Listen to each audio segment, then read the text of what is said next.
Hello दोस्तों, आज की कहानी है पेड़ का मालिक कौन।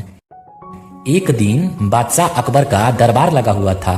तभी दरबार में राज और विराज नाम के दो व्यक्ति अपने घर के पास आम का जो पेड़ था उसका मामला लेकर आते हैं। उनमें से एक ने कहा कि वो ही उस पेड़ का असली मालिक है, ये दूसरा झूठा है। और दूसरे ने कहा कि मैं ही उस पेड़ का मालिक हूँ, ये झूठ बोल रहा है। इस बात को सुनकर बादशाह अकबर को पता नहीं चल रहा था कि इन दोनों में से कौन सच बोल रहा है। इस मामले की सच्चाई जानने के लिए बादशाह अकबर ने राज और विराज के आसपास रहने वाले लोगों से पूछा, लेकिन ऐसा करने का भी कोई फायदा नहीं हुआ।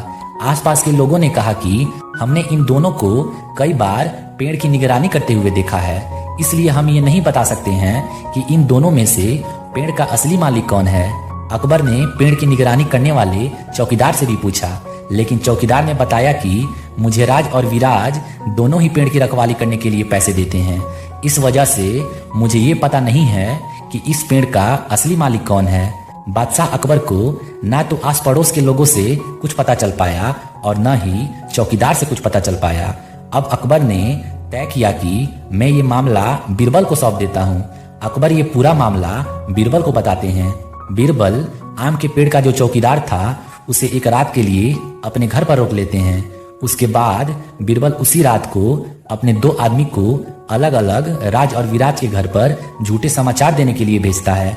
बीरबल उन दोनों को ये भी कहता है कि तुम दोनों ये समाचार देने के बाद छुपकर घर में होने वाली बातचीत सुनना और मुझे फिर बताना।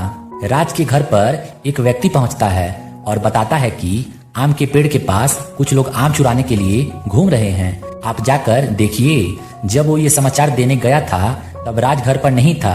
राज की पत्नी ने ये बात सुनी और जब राज घर पर आया तब उससे कहा कि आम के पेड़ के पास कुछ लोग आम चुराने के लिए घूम रहे हैं, तुम जल्दी जाओ और उन्हें रोक लो। राज ने कहा कि ये सब बातें छोड़ो और मुझे जल्दी से खाना दो, मुझे बहुत भूख लगी है। वैसे भी कल दरबार में फैसला होने वाला है कि हमें इस आम के पेड़ की मालिकी मिलती है कि नहीं। अगर मिल गई तो ठीक है, वरना कोई बात नहीं। ये सब बातें बीरबल का आदमी सुन रहा था। विराज के घर पर भी एक व्यक्ति पहुंचता है और बताता है कि आम के पेड़ के पास कुछ लोग आम चुराने की फिराक में हैं, आप जाकर देखिए। जब वो ये समाचार देने गया था तब विराज घर पर नहीं था।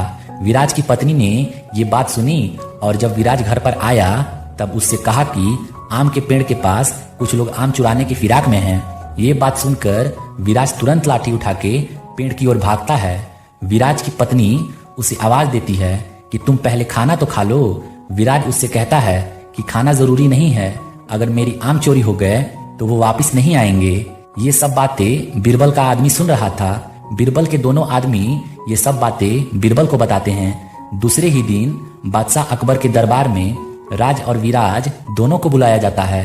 बीरबल दरबार में रात को जो कुछ भी हुआ था वो सब बादशाह अकबर को बताता है और उसने जो दो व्यक्ति भेजे थे वो गवाही देते हैं। ये सब सुनने के बाद बादशाह अकबर विराज को पेड़ का मालिक घोषित करते हैं और राज को विराज पर झूठा दावा करने के लिए सजा भी देते हैं। अकबर इस मामले को चतुराई से सुलझाने के लिए बीरबल को इनाम भी देते हैं। धन्यवाद दोस्तों।